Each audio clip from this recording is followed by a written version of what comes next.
Welcome to my presentation today. My name is Heather Carbon and I am presenting on my course project for the semester. We are in the define phase of the Six Sigma methodology, so I will be defining my quality issue here. So I am going to be focusing on sugar intake reduction. So as we learn about that, I will be giving you some background information on the specifications and boundaries of this project.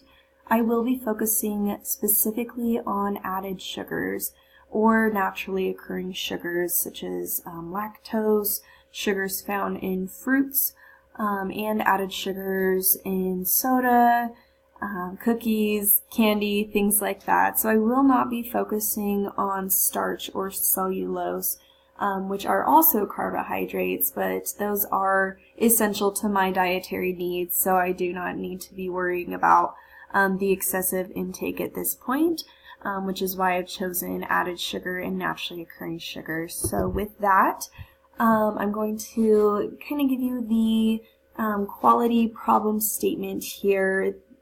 So due to excessive sugar consumption that has exceeded my intake goals, I aim to reduce the amount of sugar I consume. Over the past several weeks, my sugar intake has exceeded my desired average and even my upper limits. So I've even created a control chart here to reflect how my sugar levels have been over the past couple weeks. So I was pretty in control here over those first couple weeks up until the point we started school. You can see I've surpassed my upper control limit and have maintained really bad consistency, and the process itself is just out of control. I believe I can contribute this to starting school with the stress with that, lack of food preparation for each day, by not packing my own healthy foods. I tend to eat out more and eat unhealthier foods that might have higher sugar. And I know for me it's really important to monitor my sugar levels since I am pretty prone to acne breakouts, sugar crashes, and lethargic behavior caused by sugar. So it's really important that I monitor this.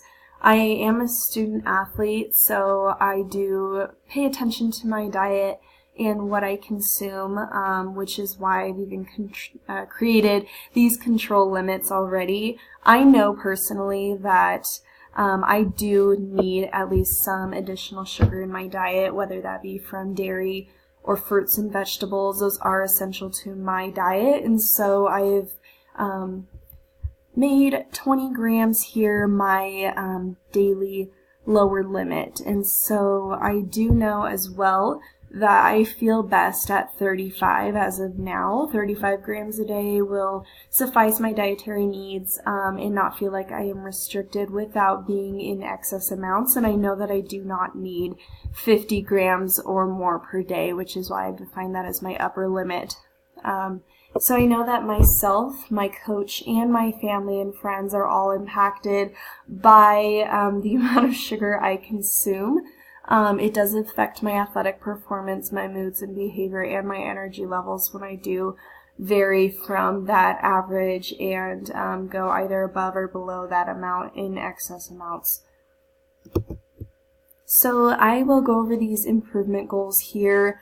I am aiming to reduce my daily sugar intake using the Six Sigma methodology. I've created this mock control chart here just to kind of give a visual representation of what we'll be looking at over the next rest of the semester. I'll need to identify the statistical process controls that will be used to measure the data. I'll also need to be able to stay as close to the average desired intake as much as possible. And like I mentioned before, that is because it helps maintain steady blood sugar levels. So my goal is to maintain my average as much as possible without surpassing my upper and lower control limits. And then over the next month, so through September, I will have these as my limits. I will drop all of the limits, 5 grams each over the second month of October. as I work on reducing my overall sugar intake, I do know that I can go less than 35 and I can be comfortable and nutritionally fulfilled less than 35 grams per day, which is also a goal of this project. So I will be reducing those limits over a course of time. I've already gone over most of these boundaries. Like I mentioned, I do want to remain as close to that average as possible, and I do want to adhere to those Six Sigma standards. And of course, I will not be measuring starches and cellulose. This is just going to be naturally occurring sugars and added sugars. So the future work here is listed here. I will be tracking my daily intake and recording it day by day all the way through the end of the semester to make sure I do have enough data to be able to reflect the process I'm making with this project. So I'll be able to identify those variables by September 16th with this process, and I'll be able to determine the method and frequency of data collection as well as the amount of data I will need by September 10th. I'll be consulting with all of you as well as Dr. Joyner to be able to make sure that I am collecting the right amount of data and the method for doing it. And so I do know that I may run into problems with how to define variables and overcome them, as well as defining those control limits. So I do want to make sure that I have those taken care of, and I do consult all of you as well as all of the information we have in this class. And make sure that I can get those done correctly. And so I thank you all for your attention today, and I do appreciate all your feedback, and I can't wait to hear about all of your projects. So thanks again for listening.